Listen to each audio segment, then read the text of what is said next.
Hello, bienvenue dans cette météo futuro que je partage aux réinventeurs en privé en avant-première et qui sera diffusée sur la chaîne YouTube avec quelques jours de décalage. Mais l'actualité, les énergies du moment sont de plus en plus chaotiques, que ce soit au niveau français ou au niveau mondial. On sent bien que les rumeurs de guerre s'amplifient. Et tout ceci dans un but, tu sais, dans une négociation pour la paix, dans le but d'un apaisement. À un moment donné, chacun teste un petit peu les limites. Et c'est exactement ce qui se passe au niveau collectif et au niveau individuel. On teste nos limites. Donc normalement, on est au mois de juin, mois de juillet, tu vois, les beaux jours reviennent. Normalement, tout le monde se relaxe, tout le monde est plus joyeux, plus léger, plus dans ces énergies-là. Et ce qui est paradoxal, c'est que en même temps, il y a des énergies très lourdes, très jusque-boutistes, qui nous demandent de nous positionner, que ce soit dans nos choix de vie, que ce soit dans nos prises d'opinion, que ce soit également dans nos objectifs, dans nos rêves. Je dis, c'est toujours très important de garder à l'esprit nos envies qui nous gardent en vie et d'agir pour. Et aujourd'hui, plus que jamais, si tu veux, ce dont tu as envie va vraiment t'aider à passer la période. Cette période de 2024, on savait que 2024 allait être costaud, mais vraiment, tu vois, cette période avant, enfin la transition vers l'été, je pense que ça va s'apaiser au mois d'août, mais là, clairement, sur juin-juillet, on est sur la partie intense de 2024. On est vraiment dans la machine à laver chaotique qui nous pousse dans nos derniers retranchements au niveau individuel et collectif, qui teste nos limites avant, bien sûr, un apaisement et une évolution positive. Donc concrètement, comment ça se passe? On peut avoir une résurgence de la crise des missiles de Cuba, tu vois, avec les bateaux russes qui font des manœuvres au large des États-Unis vers Cuba. Donc là, on peut avoir une escalade pour faire pression sur les États-Unis et indirectement sur l'OTAN pour arriver à quelque chose de plus pacifique et négocié en Ukraine. On peut avoir, on le voit au niveau d'Israël, avec ses attaques permanentes et en même temps une manifestation contre ces abus au niveau mondial. L'opinion publique était déjà révoltée, mais là, l'opinion publique met de plus en plus en place des actions pour demander un cessez-le-feu, demander un arrêt de ces hostilités.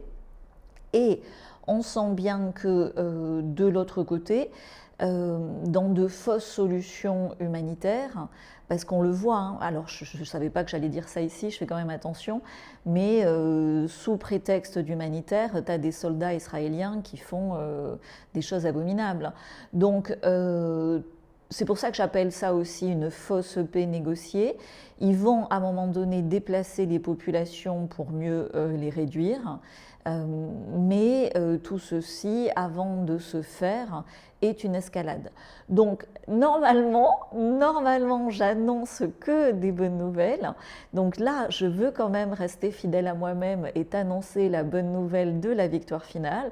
Mais avant la victoire finale, il y a la bataille finale qui est la plus difficile, qui est malheureusement la plus violente, la plus meurtrière. Donc j'avais prévu de faire un live sur Elon Musk, je vais le décaler pour faire un live par rapport à tout ce chaos ambiant.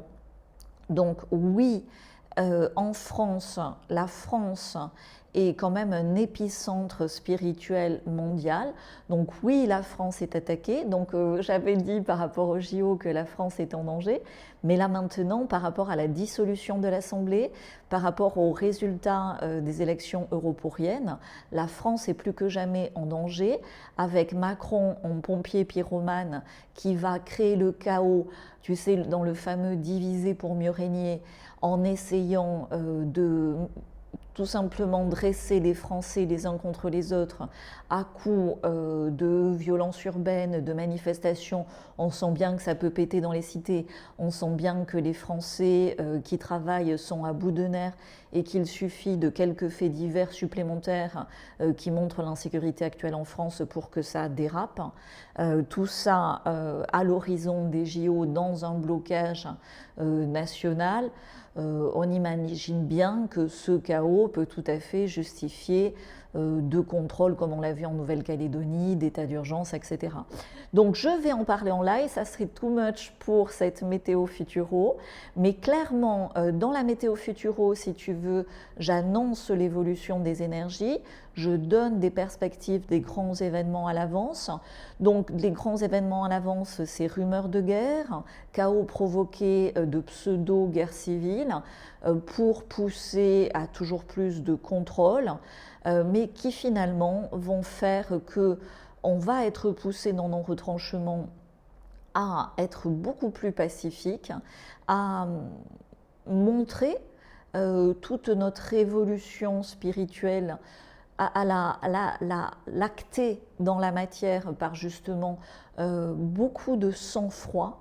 Tu vois, là, ce que je veux vous dire, c'est ça, j'aurais dû commencer par ça, c'est vraiment, tu vois, avant la tempête, quand tu es sur un bateau, ben, tu réduis la voilure, tu vas fermer tous les hublots, tu vérifies que tous les hublots sont bien fermés, tu attaches tout et tu te concentres sur le cap que tu vas atteindre.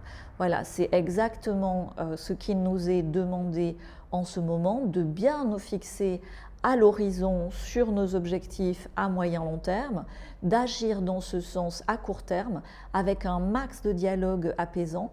Et du coup, comment tu peux discuter de façon pacifique avec les gens si ce n'est d'abord en prenant soin de toi et en étant très vigilant à toutes ces tentations extérieures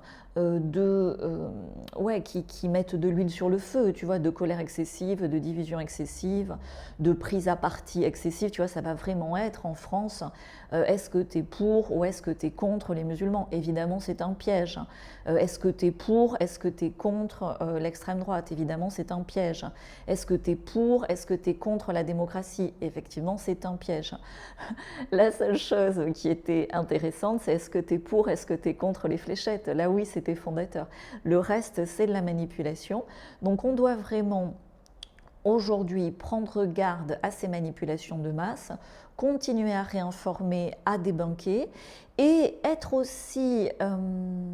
alors là, c'est nouveau pour beaucoup d'entre nous, mais être aussi satisfait, savoir aussi se réjouir de cette accélération de la provocation par le chaos qui montre bien que enfin, on est dans la phase finale de notre libération.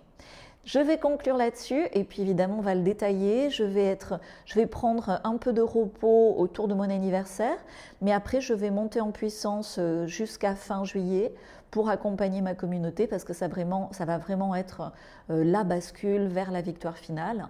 Donc je suis là avec vous.